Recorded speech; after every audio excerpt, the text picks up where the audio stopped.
السلام علیکم ورحمۃ اللہ وبرکاتہ۔ استغفار کرنے کے کیا فوائد ہیں؟ استغفار کیوں کیا جاتا ہے؟ اللہ تبارک و تعالی نے استغفار کے متعلق کیا فرمایا ہے؟ رسول اللہ صلی اللہ علیہ وسلم نے استغفار کی کیا فضیلت بتائی ہے؟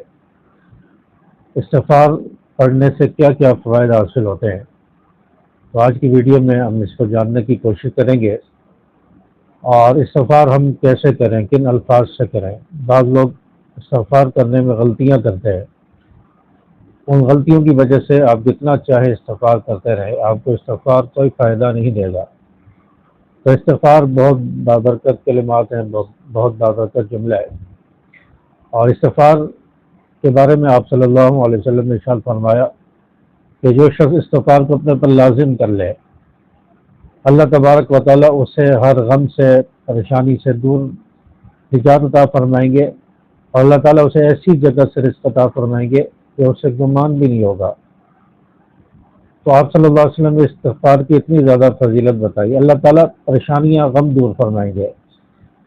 آج ہر شخص پریشان ہے، غم ہے، بے چینی ہے، ٹینشن ہے، کاروبار کی پریشانی، اولاد کی پریشانی، اور اسی طرح جاب کرتے ہیں تو اس کی پریشانی، گھر کی پریشانیاں، اخراجات کی پریشانی۔ تو ہر شخص جو ہے پریشانی میں مبتلا ہے، اور کوئی نہ کوئی غم بھی انسان کو لائے گیا ہے۔ کوئی ایسی خبر مل گئی، کوئی واقعہ پیش آ گیا، کوئی رشتہ داروں کی طرف سے خبر مل گئی، تو انسان غم میں بھی مبتلا ہو جاتا ہے۔ تو یہ ایسی بڑی بڑی بیماریاں ہیں، پریشانیاں اور غم۔ اللہ تعالیٰ استغفار کی برکت سے ان سے بھی نجات عطا فرمائیں گے، ان پریشانیوں اور غموں کو بھی دور فرما دیں گے۔ یہ آپ صلی اللہ علیہ وسلم کی حدیث مبارکہ ہے۔ اور دوسری چیز فرمایا کہ اسے اللہ تعالیٰ ایسی جگہ سے رزق عطا فرمائیں گے، اور یرزقہ من حیث لا یحتسب، کہ اسے اس کے وہم و گمان میں بھی نہیں ہوگا۔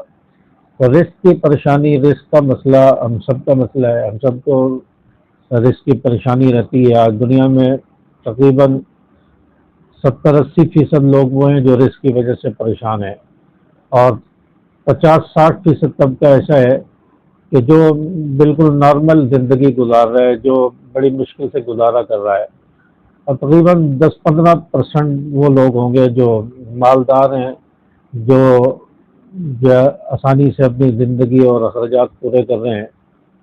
تو بہت زیادہ لوگ جو ہیں وہ پریشانی، روزگار کی پریشانی میں مبتلا ہے۔ تو ایسے حالت میں، ایسی مشکل حالات میں ہمیں استغفار کی کثرت کرنی چاہیے۔ آپ صلی اللہ علیہ وسلم فرمایا استغفار کو لازم کر لو تو اللہ تعالیٰ غم بھی دور فرمائیں گے، پریشانیاں بھی دور فرمائیں گے، اور ایسی جگہ سے رزق عطا فرمائیں گے کہ انسان کے گمان میں بھی نہیں ہوگا۔ تو استغفار سے تو ہمیں یہ پتہ چلا حدیث مبارکہ سے کہ اللہ تعالیٰ یہ 3 قسم کے جو فوائد ہمیں عطا فرمائیں گے، پریشانیاں بھی دور ہوں گی، غم بھی دور ہوں گے، اور رزق بھی عطا کیا جائے گا۔ اسی طرح قرآن پاک میں اللہ تبارک و تعالیٰ نے ارشاد فرمایا یرسل السماء علیکم مدرارا ویمددکم باموال وبنین ویجعل لکم جنات ویجعل لکم انہارا۔ شروع میں فرمایا فقلت استغفروا ربکم انہ کان غفارا یرسل السماء علیکم مدرارا۔ تو آیت کے شروع میں فرمایا تم استغفار کرو، اپنے رب سے استغفار کرو، معافی طلب کرو۔ انہ کان غفارا، اللہ تعالیٰ معاف فرما دے گا۔ تو اللہ تعالیٰ معاف فرمائے گا تو اس کے بدلے میں کیا عطا فرمائے گا؟ آسمان سے بارشیں برسائے گا۔ یرسل السماء علیکم مدرارا، اللہ تعالیٰ آسمان سے تم پر بارشیں برسائے گا۔ ویمددکم باموال وبنین، مال و اولاد سے تمہاری مدد فرمائے گا۔ ویجعل لکم جنات ویجعل لکم انہارا، تمہارے لیے باغات اور نہریں جاری فرما دے گا، باغات بنا دے گا، سرسبز و شاداب کر دے گا، باغات ہوں گے۔ وَيَجْعَلْ لَكُمْ جَنَّاتٍ وَيَجْعَلْ لَكُمْ أَنْهَارًا مَا لَكُمْ لَا تَرْجُونَ لِلَّهِ وَقَارًا۔ تو اللہ تبارک و تعالیٰ نے استغفار کے فوائد کو بتایا ہے، تو استغفار ہمیں کثرت سے کرنا چاہیے۔ اور اسی طرح ایک واقعہ یاد آیا، حضرت حسن رضی اللہ تعالیٰ عنہ، حضرت حسین رضی اللہ تعالیٰ عنہ کے بھائی تھے۔ حضرت حسن رضی اللہ تعالیٰ عنہ وہ ایک مرتبہ ایک مجلس میں بیٹھے تھے، لوگ آپ کے پاس آ رہے تھے، صحابہ مجلس میں بیٹھے تھے، آپ کے پاس ایک شخص آیا، اس نے آ کر کہا کہ حضرت میری اولاد نہیں ہے، دعا فرمائے اللہ تعالیٰ اولاد عطا فرما دے، اور کوئی ایسا عمل بتائیں، وظیفہ بتائیں کہ اللہ تعالیٰ مجھے اولاد کی نعمت سے نوازے۔ تو حضرت حسن رضی اللہ تعالیٰ عنہ نے اس شخص سے کہا کہ کثرت سے استغفار کرو، اور اسی طرح وہ شخص چلا گیا۔ پھر تھوڑی دیر کے بعد ایک اور شخص آیا، اس نے آ کر کہا کہ حضرت میرے رزق میں برکت نہیں ہے، بے روزگاری ہے۔ تو حضرت حسن رضی اللہ تعالیٰ عنہ نے اسے بھی یہی بتایا کہ استغفار کی کثرت کرو۔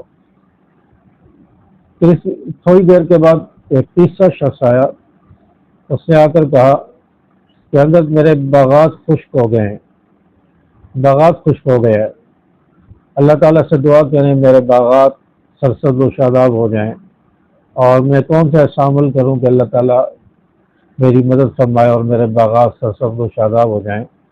اس شخص کو بھی حضرت حسن رضی اللہ تعالیٰ عنہ نے استغفار بتایا۔ قریب میں حضرت امیر معاویہ رضی اللہ تعالیٰ عنہ غالباً وہ بیٹھے ہوئے تھے، اور انہوں نے دیکھا کہ حضرت حسن رضی اللہ تعالیٰ عنہ نے ہر آدمی کو ایک ہی عمل بتایا ہے، مسئلہ ہر ایک کا الگ الگ ہے، پریشانی الگ الگ ہے، عمل ایک ہی بتایا ہے کہ استغفار کرو۔ حضرت امیر معاویہ رضی اللہ تعالیٰ عنہ نے پوچھ لیا کہ حضرت حسن آپ نے ہر شخص کو ایک ہی عمل بتایا ہے، مسئلہ تینوں کا الگ الگ تھا، آپ نے عمل ایک ہی بتایا۔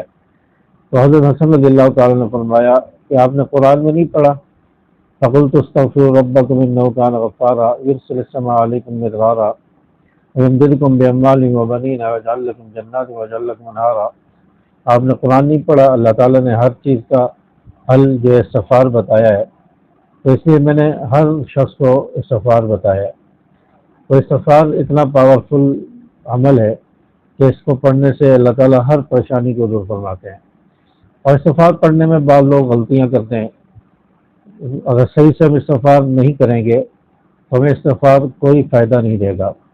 وہ غلطیاں کیا ہے، بعض لوگ جو ہے انہیں استغفار کے کلمات صحیح معلوم نہیں ہوتے کہ ہم کن الفاظ سے استغفار کریں، تو بعض لوگ استغفار استغفار استغفار پڑھتے رہتے ہیں، بعض استغفار استغفار پڑھتے رہتے ہیں، تو نہ استغفار کوئی جملہ ہے نہ استغفار کوئی جملہ ہے۔ یہ تو ہم کہتے ہیں کہ استغفار کرو، لیکن یہ جملہ اور کلمات استغفار کے نہیں ہیں۔ استغفار کے کلمات وہ الگ ہیں۔ آپ اگر استغفار یا استغفار سے استغفار کرتے رہیں گے تو آپ چاہے ساری زندگی استغفار کرتے رہیں، آپ کو کوئی فائدہ نہیں ہوگا۔ جو استغفار کے کلمات احادیث مبارکہ میں آئے ہیں ان کے ذریعے آپ استغفار کریں تو آپ کو فائدہ دے گا۔ وہ کلمات کون سے ہیں؟ استغفر اللہ ربی، یا استغفر اللہ ربی من کل ذنب واتوب الیہ، مکمل جملہ ہے استغفر اللہ ربی، یہ بھی آپ پڑھ سکتے ہیں۔ اسی طرح استغفر اللہ الذی لا الہ الا هو الحی القیوم واتوب الیہ، یہ بھی استغفار کے کلمات ہیں۔ تو استغفار کے یہ کلمات ہیں، ان کلمات کے ساتھ آپ استغفار کریں تو تب آپ کو استغفار فائدہ دے گا۔ اور استغفار زیادہ سے زیادہ کریں، کثرت سے پڑھیں، کم از کم 300 مرتبہ جو شخص پڑھ لے یہ کثرت میں شمار ہوتا ہے۔ 300 مرتبہ تو ضرور پڑھے، اس سے زیادہ جتنا چاہے پڑھ لے، اس کی کوئی حد نہیں ہے، آپ جتنا زیادہ پڑھنا چاہیں پڑھ سکتے ہیں۔ تو استغفار کے جو کلمات حدیث سے ثابت ہیں، جو الفاظ اور کلمات استغفار کے ہیں، ان کے ذریعے ہم استغفار کریں۔ استغفر اللہ بھی پڑھ سکتے ہیں، استغفر اللہ ربی بھی پڑھ سکتے ہیں، استغفر اللہ ربی من کل ذنب واتوب الیہ پڑھ سکتے ہیں، اللہم اغفر لی اللہم اغفر لی، یہ بھی استغفار کے کلمات ہیں، ان سے بھی آپ استغفار کر سکتے ہیں۔ اور استغفار کرنے کے بہت زیادہ فوائد ہیں۔ آپ کی کوئی بھی پریشانی ہے، آپ رزق کی وجہ سے پریشان ہیں، آپ جاب کی وجہ سے پریشان ہیں، آپ کی گھر کی کوئی پریشانی ہے، آپ اولاد کی وجہ سے پریشان ہیں، آپ جو کسی اور مسئلے میں مبتلا ہیں، اور آپ اگر کھیتی باڑی کرتے ہیں تو آپ کی کھیتیاں خشک نہیں، سبز و شاداب نہیں ہو رہی، خشک ہو چکی ہیں، بارش نہیں ہو رہی، یا اور کوئی ایسی پریشانیاں اور تکلیفیں آپ کو لاحق ہیں، کہ آپ کی اولاد نہیں ہے، نرینہ اولاد کے خواہش مند ہیں، نرینہ اولاد نہیں ہے، تو اس کے لیے ان تمام مسائل کے لیے آپ استغفار کریں۔ اور استغفار وہ خاصیت رکھتا ہے جس مقصد کے لیے آپ تصور کر کے پڑھیں گے، اس مقصد کو، اس پریشانی کو سامنے رکھ کے آپ استغفار کی کثرت کریں، اور جس مقصد کے لیے آپ استغفار کریں گے آپ کا وہ مسئلہ انشاءاللہ حل ہوگا۔